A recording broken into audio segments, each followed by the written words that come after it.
Carolyn Lucky Girl Sykes, and this week's vlog we're going to be looking at another one of the most commonly asked questions which I get asked, and that is about losing weight. So just to let you know, I'm not a nutritionist. I don't claim to be a nutritionist, but I do understand about the energetics of food through my study of Chinese medicine.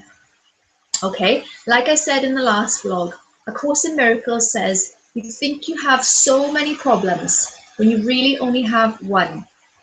That means if we can get to the root cause of a problem, then we can solve all of our problems from that place. And that place is the energy behind a seeming physical problem. So everything is energy, and everything has its own energetic frequency. So we study in Chinese medicine food energetics. So every food has its own energetic, which basically means some foods are heating, so there's a heating energy component. Some foods are cooling. Some foods are damp forming. Some foods are drying. So we strive to achieve a balance across all of these different types of food. So within the digestive system, the stomach and spleen are the most involved in the digestive process from a Chinese medicine perspective. And the spleen has a tendency towards deficiency. That means it's very easy for your spleen to become weak. And when your spleen energy becomes weak, not only do you feel tired, but your digestion becomes sluggish. And the transforming and transporting function of the spleen is impaired. So that means that you retain more water. So you can be quite thin, or maybe not even weigh so much on the scales, but yet you can be very puffy because you're retaining a lot of water. So my suggestion to counteract that is to keep the spleen happy. And the spleen hates to be cold. So if the spleen gets cold, it's going to injure the spleen. That means the spleen will become more deficient. That will impair the digestive function further, and it will just make us become much more full of this energetic quality of damp, which can make us seem very puffy and not the way that we want to feel: sluggish, cold, damp. Nobody likes damp, cold weather. That's the kind of environment that's going on internally in the body when we eat too many cold or damp forming foods. So some are bigger culprits than others. And again, thinking of the energetics of not only food, but our seasons, the times of the year. There are times of the year when it's more appropriate to eat some of these colder foods, to eat some of these damper foods, because they're cooling down the heat in the system, which may be coming from the environment. So in the summertime, it's better to eat more salads and fruits, not necessarily in the winter time.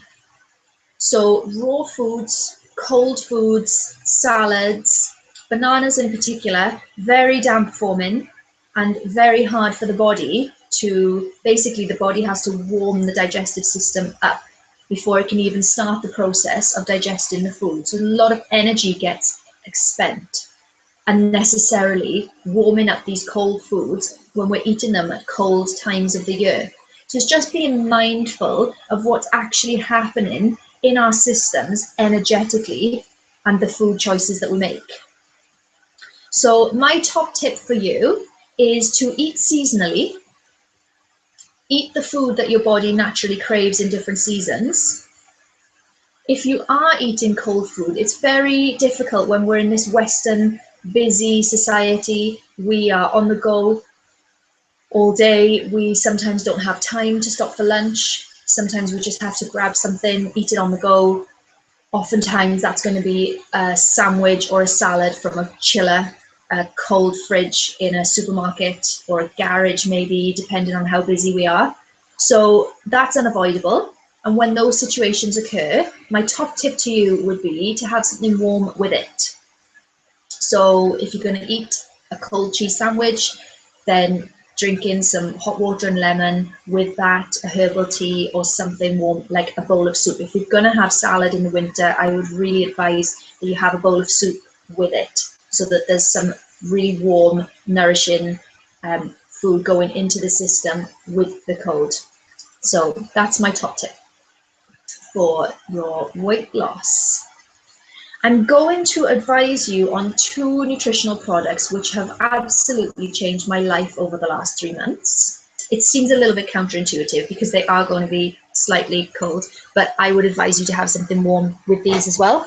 So the first, this is a product which is called Jade Green Zymes. You can't see it very well there. Basically, it's a powdered form of organic barley grass, and it has nourished my blood, boosted my energy levels. I just don't get tired anymore. I've lost weight as a byproduct of taking this product daily for the last 3 months. Although I do, because I mix it with cold water or cold apple juice, I do try and have something warm with it. And then the second product, which is changing my life, is a product. These are all Nikken products which are available on the Health Solutions page. Again, any questions on any of these products, don't hesitate to get in contact. This is a probiotic. It's also a prebiotic, so it prepares your gut to create more of the good bacteria. It's vitamin C, which boosts your immune system, and turmeric, which detoxes your system. So I've been experimenting with this product over the last couple of months. My theory is that rather than wait until I get a cold, go into the doctors and get an antibiotic, which actually kills all the good bacteria in the system, which not a lot of people know, but you need to take a good probiotic after a course of antibiotics to help your system get back to a good immune system place. And my theory is if I take these before, will I need the antibiotics at all? And this year so far, we're at the end of the winter now, it's April the 5th, and I haven't had a cold this year. So, testament that these products work. I wouldn't advise you to use anything that I'm not using myself. And this is a big topic. We could spend so much longer going into these suggestions that I've made. So please, I'm sure you've got questions. I invite you to leave your comments and your questions below. And again, don't hesitate to get in contact. I look forward to speaking to you next time. Thanks for watching. Namaste.